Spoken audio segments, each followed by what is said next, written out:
শুকর গুজার করি যে আল্লাহ তাআলা আমাকে কোনো না কোনো ভাবে আপনাদের পাশে রাখছে, আপনাদের সাথে রাখছে। বাংলাদেশ জাতীয়তাবাদী দল সবসময় এই দলের কথা আপনাদের মনে রাখতে হবে। বিএনপি একটা মাত্র দল সারা বাংলাদেশে যাদের কাছে আলে মোলামারা নিরাপদ, আলে মোলামারা নিরাপদ। ছাত্রছাত্রীদের হেফাজতের মিটিংয়ে আমাদের সালকা উপজেলার অসংখ্য আলে মোলামারা তারা আহত হয়েছিল, কয়েকজন নিহত হয়েছিল, পা ভেঙে গিয়েছিল, চোখ উপড়ে ফেলেছিল, গুলি করা হয়েছিল।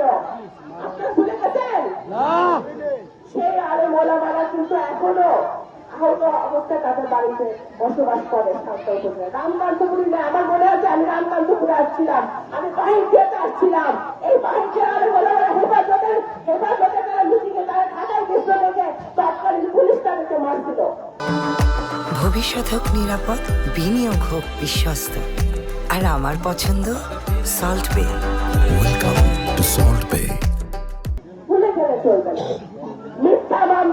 মিথ্যা মামলা তারা দিনের পর দিন জেল খেটেছিল। বাংলাদেশ জাতীয়তাবাদী দল বা আমার আব্বা যখনই এই এলাকায় নগরকান্দার সাথে এমপি মন্ত্রী ছিল, কোন আলে মোলামার উপর ফুলের টাকা পড়ে নাই, কোন ধর্মের মানুষের উপর ফুলের টাকা পড়ে নাই, কোন মানুষের উপর প্রতিহিংসামূলক মামলা হয় নাই, কোন মানুষকে মিথ্যা মামলা জেলে দেওয়া হয় নাই। আজকে প্রতিহিংসার রাজনীতি আমরা বিশ্বাস করি না, আমি বিশ্বাস করি না। আমি যে বাপের সন্তান, আমি মনে করি প্রতিহিংসা দিয়ে মানুষের মন জয় করা যায় না। মানুষের মন জয় করতে হয় ভালোবাসা দিয়ে, সম্মান দিয়ে।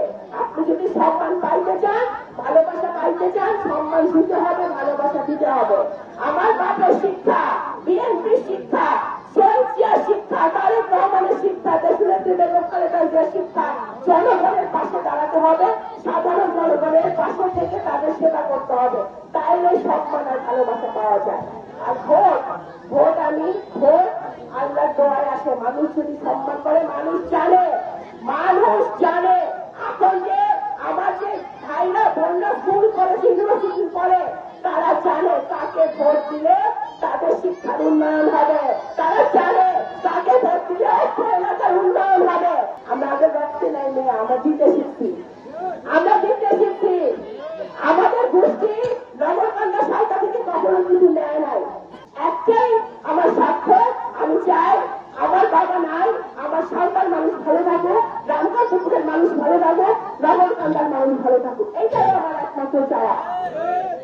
আপনাদের বোন হিসেবে আমি আজকে নেত্রী হিসেবে আসি নাই, কোন প্রার্থী হিসেবেও আসি নাই। আমি আপনাদের বোন হিসেবে তিনটা কথা বলি। এক দুর্নীতি, দুই বাজারবাজি, তিন টেন্ডারবাজি।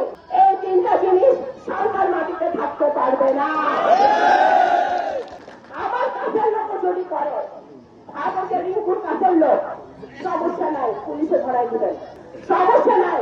আমার পরিবারের কেউ যদি দুর্নীতি করে, পুলিশে ধরাই দিবেন, সমস্যা নাই। আমার বাপ সত্যের পথে ন্যায়ের পথে খাইতে মারা গেছে,